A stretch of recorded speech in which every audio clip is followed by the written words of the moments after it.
Illinois. Peace, salam, and blessings. I'm Dilara Saeed, co-founder of the Illinois Muslim Civic Coalition. Welcome. You're watching Muslims Collabrify on CAN TV 21. We're also live streaming online at CanTV/hotline. The next 25 minutes, join us as we talk about the American Muslim story and building civic power.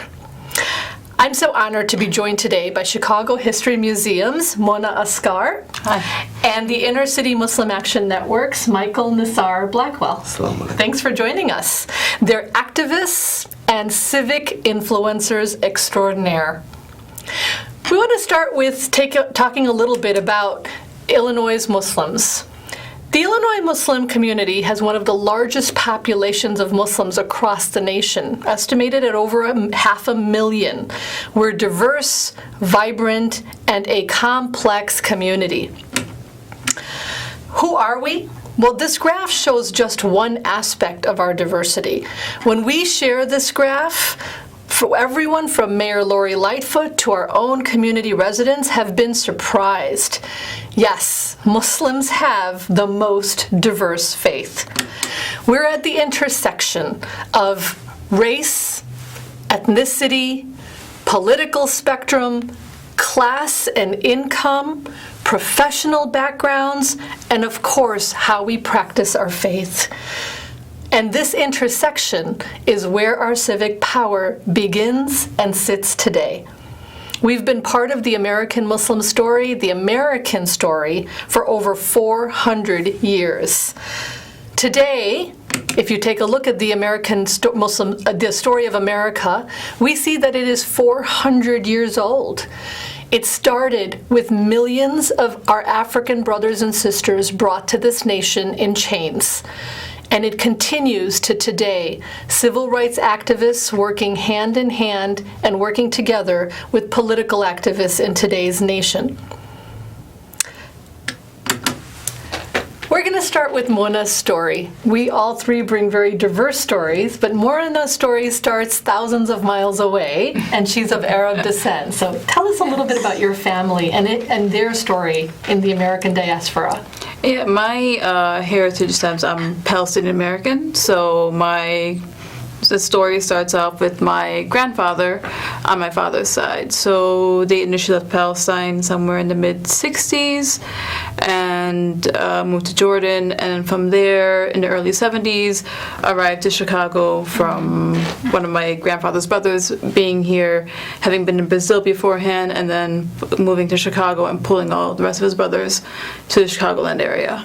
And they lived in Uptown for a few years, the place where everybody goes. Like almost everybody has a tie to Uptown from the people that I know. And from Uptown, my grandfather worked on 63rd Street, I'd say 63rd and Western, around that area, I'm not sure, with the International Garments. It was a factory where they cleaned uniforms, so he spent a year or so there. Then he tried to open up a restaurant in that area. It didn't pan out too well for him, being a new immigrant in that, and it was an Arab food restaurant, so there weren't that many customers for it. And once again, tried a diner somewhere in Uptown. Mm-hmm. That also didn't work out. Mm-mm. So then he moved to, it's a bunch of great Arab food and nobody wanted it? Come on. It's around the 70s. The whole attraction to Middle Eastern fare wasn't there yet. That comes late 90s, 2000s. Mm-hmm. Yeah. Mm-hmm. And so within a few years, they moved to North Center and bought a home. They had a corner store and worked in a corner store up until the 90s. Yeah, and then currently the family ended up moving more northwest to Portage Park, and that's the area where they're at the moment. Yeah, a truly Chicago story of immigration. I mean, Uptown that's one of the things I love about Uptown, is that it's a great snapshot of Chicago. Yeah. Great. And Nasir, you had a very different story of coming to Islam and to becoming a Muslim and being part of the American diaspora. So share a little bit about your story. I always say I've been a Muslim all my life, since I was a child. I did not become aware that I was a Muslim until 1997 when I taken my Shahada. 1997. Right. So, but before then, because Islam teaches you humanity. We all have a sense of humanity. Pretty much what faith you have, whether it's Christianity, Judaism. But I grew up in a Christian home, even though we didn't practice this as much. But my mother was like a very staunch humanitarian, and I learned that from her. And all the things that she taught me coming up come from the South, like we spoke on, because my father was also from the South, because I'm a mulatto. I'm from an interracial marriage. So they had struggles just in their relationship raising me and my brothers and sisters. And so my humanity came just observing that. And I didn't understand why I had the heart that I have until I began reading the Quran. And that's when I embraced Islam, because I realized I was a Muslim all my life and didn't know it. But unfortunately, when realization came, I was incarcerated at that time. So there's a lot of studies out. Like a brother, they call him Spirit. He was formerly incarcerated. He's a scholar now. He teaches law. And he's teaching the world now of the connection of Islam and incarceration, how people forget about those, right, who at the lowest of their low, because they realize they made a grievous wrong, because now you have to pay for that crime for so many years. So you have that opportunity to sit and reflect. And with so many prophets of the day, right, that's where reflection comes in at. And so when you sit and read over and over and over again the Quran, this is when you see the federal government say, oh, they're going to have radicalization in the prison system.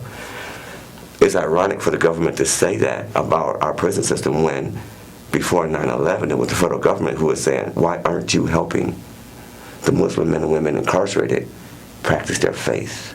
No one is aware of that, right? Where laws was actually being legislated to provide assistance for someone who can seek relief, because the prison system they was in would not even allow them to practice Islam. And today, it's the opposite. It's still like that today, actually, unfortunately. Unfortunately, it is still like that today. It's especially more now after 9/11, because individuals, volunteers that try to come in, they're screened at a level of scrutiny. I don't even know if an individual seeking a job with the CIA agency is screened at that level.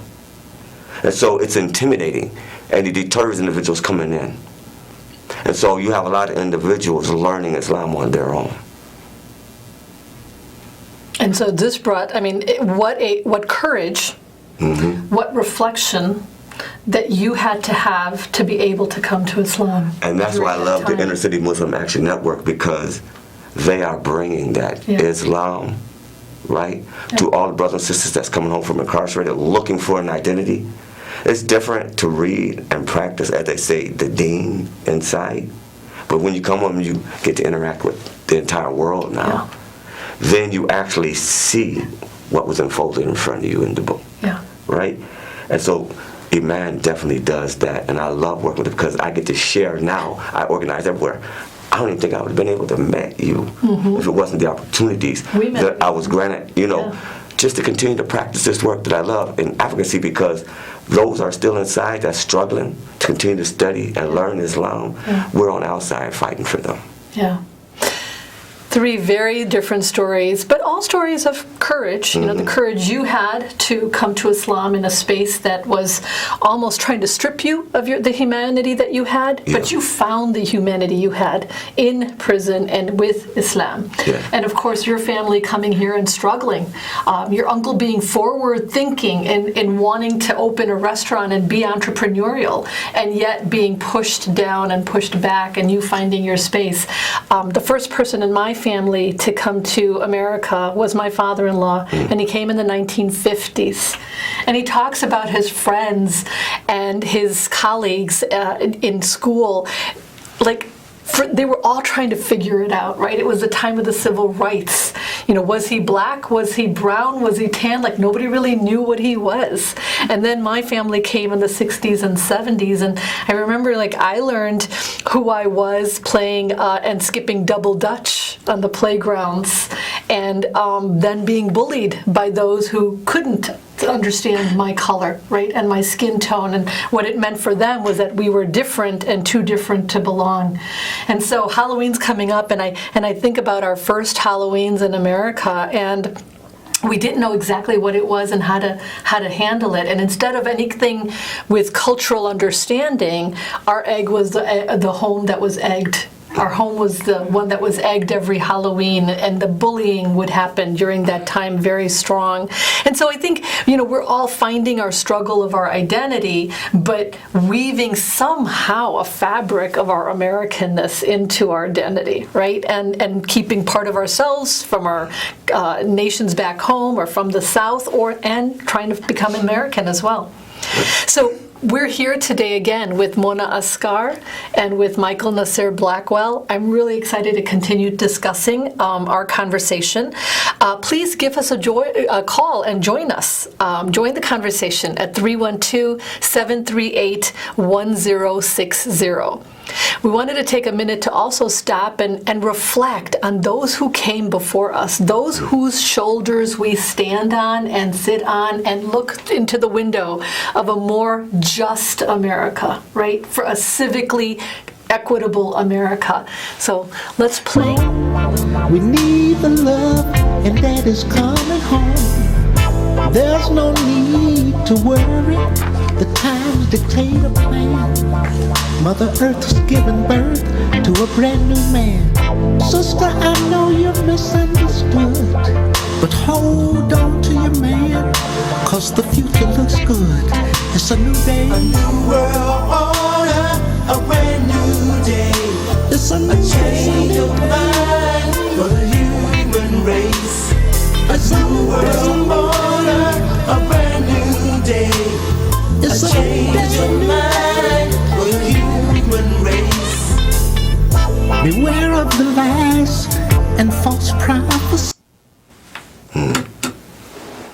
That was Curtis Mayfield, and as Nasir tells us, his last song before he passed away, a part of the New World Order, a brand new day that we're all trying to get to, a motivation for keeping ourselves motivated to move forward and continue to build civic power, because there are challenges, and they face challenges. Nasir and I were talking during the clip and saying, well, when he says, "Sister, I know you're missing your mister," it's because often our black and brown men are incarcerated.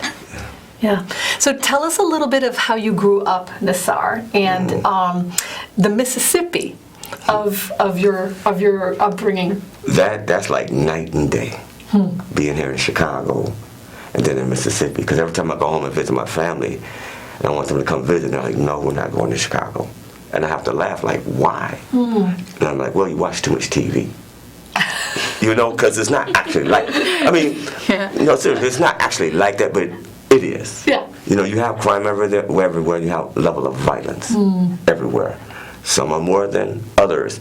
So I guess, like, we all lived in Chicago, and believe it or not, I'm a native. I've only been here going on 5 years. In Chicago? Yeah. I've never lived. We're going to show you some neighborhoods in Chicago Right. over the week. But the community where I come from in Joliet was worse. But being in Mississippi, it's nothing but love. Even with the white nationalist racists still marching with the Klan hood on, right? Waving their rebel flag, you still have that decor of respect, of humanity. And you said you had actually quite a bit of Muslim influence growing up in Mississippi. Yeah, in Hattiesburg, Mississippi, a lot of people do not know, it's one of the oldest known towns in Mississippi, where the slave community grew after slavery.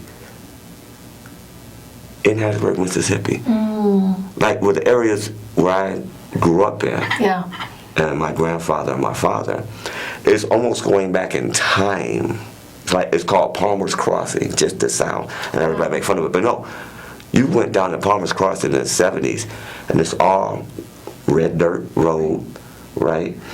And everybody have outhouses. and it's like living back in time. Yeah. The furniture, the refrigerator looked like it came from 1954. I'm talking about, but they were so comfortable and they had so much love.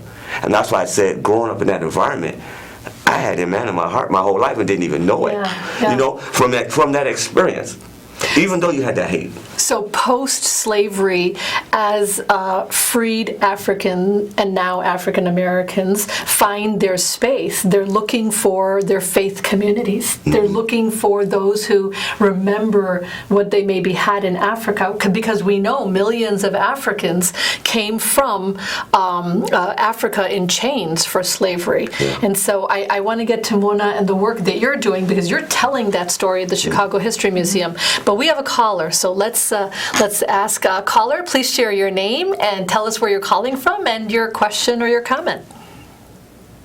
Hi, I'm Amber. I'm calling from Chicago, and I just wanted to say that I think this is a really great topic. Immigration is highly influential right now in politics, and I think it's great that people feel comfortable to come and just share their stories. Well, thank you, Amber. And we're talking about immigration, of course, from other countries, but the Great Migration of the 1920s and 30s that brought families like Nasar's and others to Chicago, Detroit, and other cities. So a different kind of immigration, but an equally important one that shaped Chicago. And so Mona's work at the Chicago History Museum as curatorial assistant tell us a little bit about the American Medina exhibit and why you think that's part of building our civic power. Yeah, so the American Medina Stories of Muslim Chicago, its foundation is the oral histories of Muslims in the Chicagoland area. Mm-hmm. So the whole exhibit is built around the stories of Muslims. Mm-hmm. The ones who narrate throughout the exhibit are Muslims. The objects come from Muslims. We got input from Muslims. And then we also have staff members, our 18 historians that were Muslims that helped shape the exhibit as well. Mm-hmm. So the importance of it is that not only are we exhibiting Muslim stories in the Chicagoland area, but we're also building historical archive of Muslim stories, because, let's be honest, there is a lack of Muslim history in Chicago and a lack of documented Muslim history. Documented Muslim history. There's a lot of Muslim history in Chicago, but we don't have it documented. Yes, documented, that's what I meant. So documented and known. Yes. Because whether it be from the Great Migration or from the immigrant communities that came in, within our own community, we don't know our own story. Yes. So it's important for the Muslim community to be able to tell their story, and for the rest of the Chicagoland area to know the Muslim community story, and know that it's not just one immigrant population or one generation came and that's it. No, it started from a long time ago, from the known documented history, 1893. Onwards. It's just in the Chicago area. Yeah. Do you have a favorite story? I got a chance to visit the exhibit. Have you gone? No, because I'm very interested now. I'm gonna have to go. It's fascinating. Yeah. So Chicago History Museum in Lincoln Park. Please do join us. But you tell almost 100 stories, and 100, tell us what one of your favorite is, because I didn't get through them all. I loved walking around. We're going to go back as a family, but tell us one of your favorite or a great story that you think that shares how we have civically been in power. Yeah, well, we feature, you won't hear all 130 something stories in the exhibit, so we gave people a little break from that. So we feature about 30, almost 40 stories. So one of the stories that I found interesting is actually not one that's technically featured, but his graffiti mural is in the exhibit. It's by Trinidad Castillo, and his mural is called American Medina. And he was talking about how, and one of the reasons why I was interested in his story is because he actually started off in a neighborhood where I grew up in. So he was in the north side. From what I remember, like his area was Horner Park, that area.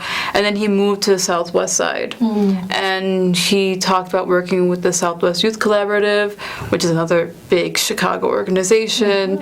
So what I liked about his story was that honestly, it bled Chicago. Just everything was Chicago. And he talked about being a Latinx convert and growing up in the Southwest Side, having to deal with the issues, the gang issues, the community issues, and then working with the Southeast Youth Collaborative, as well as also he went abroad to Palestine and saw the issues that were there, so he was able to connect the situation in Palestine with the situations in Chicago. So, And I've heard that before as well, connecting situations in Palestine, connecting situations of Muslims in France currently with some of the incarcerated situations we have with black and brown men in America. So please go and visit American Medina, the Chicago History Museum. We have a caller, so let's go ahead and take the caller. Please, thank you for joining us. Tell us your name and where you're calling from and your question or your comment. Yes, my name is Farouk. And my comment is, I would like to say Assalamu alaikum. Wa alaikum Walaikum assalam. assalam, Farouk. And thank you. And I believe that this is a beautiful program to have us, speaking about us on television. This is the first time I've ever experienced this, and I feel it. And I accepted the Dean in my life in 2013, and I'm doing the best I can out here without my Umar, but I do the best I can, and I think this program is beautiful. Assalamu alaikum. Wa alaikum Walaikum assalam. assalam. Either of you want to share a comment with Farouk? Just alhamdulillah, brother. Stay with your family. You know, we are out here together, and this is exactly what you're talking about building. You know, especially the Illinois Muslim Civic Coalition. I mean, it helps me continue on with my advocacy work. I love that. Thank you. I do. Tell us a little bit about your work, because you're part of our advocacy and policy team. So share a little bit about the advocacy and policy work that you're doing with the coalition. Right now, we're just focusing on the issues with the Muslim individuals within the Illinois Department of Corrections. Like I spoke on earlier, the hardships for those living inside, even though a lot of society say, well, you're doing your sentence. Well, yes, but who is doing their sentence? It's another human being. All right? We all have redemptive values. No one is irredeemable. No one, right? So with that in mind is what we're talking about, humanity. This is the advocacy work we're talking about, bringing that voice of humanity to the incarcerated population, because not only do they have lack of health care and issues going on with that, because there's consent decree against them right now, because people are dying from not even receiving the minimal civilized level of care, right? And so this is why I'm part of this team, because it allows me to continue to be that voice and speak out against that. Absolutely. You know, one of the things we're finding is the pipeline to prison now is starting not just through broken school systems, but also through our own juvenile detention systems. I recently pipeline. Absolutely. Prison There's pipeline, the school to prison pipeline. There's also the juvenile detention centers to prison pipeline, where young men and women in their teens, early teens, who've made a mistake or two, instead of being able to get restorative justice that helps them then go on to be productive citizens and adults, are actually being slammed in ways that just keep them down, and then on this path towards prisons. And as soon as sometimes they go from being a teenager to then age for prisons, that's where they're put. They're not released back into their neighborhoods. They're released into prison. So you're speaking on that institutional structure now. Yeah. You know, those systems have been in place for decades, and how do we remove that structure? Yeah. And these are the ways that American Muslims can speak up and take civil rights to the next level. Yeah. This is how we can help build civic power, not just for ourselves, but for all people of color, whether it's civic power, whether it is class and equity power, whether it is identity power, that we can all live the way we want, worship the way we want, love the way we want. American Muslims have found allies of all different backgrounds, all different communities, from Latino to African American to rural communities, and we are now allies working together for a more just and equitable America, because the America we live in right now works for some of us. Right. And our faith, our core values, our common sense tells us that's not good enough. We've got to work for all. Mona, what haven't we talked about in terms of civic power? What would you like to tell our viewers about how we can build civic power? That's it. For me, after learning through... We're talking about the census, too. Like, actually, we can go there. You can talk about that. Yeah, no, one of the things as going through this, working through this project, and actually working with teen historians, is that, and this comes from one of our teen historians, and I'm sure she did a really good job, she talked about how her faith is one that guided her to social justice. Mm-hmm. So one of the things that we need to do is realize that our faith is something of service. Mm-hmm. And we need to connect to others with that, and build from there, and build within the community. And that's one of the things, a lot of these stories that we've collected, is a lot of the work people have done was in the communities. They started from the communities. Yeah. And because they come from a marginalized or minority background, and they know what that feels like. So they work from there, and that ends up helping to build our, I don't want to say, I don't want to say the integrity of it, but to help to build our voice and our power. Yeah. 2020 will be a key year for that, right? 2020 in April will be the census. And on the screen, you see the stories of young people and community residents on the census. And you're right. They are saying our faith is driving us to be counted as Americans. Our faith is driving us to ensure that all people have a seat at the table as Americans. And then 2020 in November, we will be voting. We will be voting probably in one of the most important elections of our lifetime, voting for not only the President of the United States of America, but for our congressional seats. Yeah. Illinois, if we do not get counted in the census, may lose a congressional seat. And so we want to make sure, in fact, it may lose two if enough of us don't get counted. So we want to make sure that from now until April, we are educating and sharing with our communities the importance of the census. And then we're continuing to educate and share with our communities the importance of being civically engaged and voting if you are a citizen and if you are registered to vote.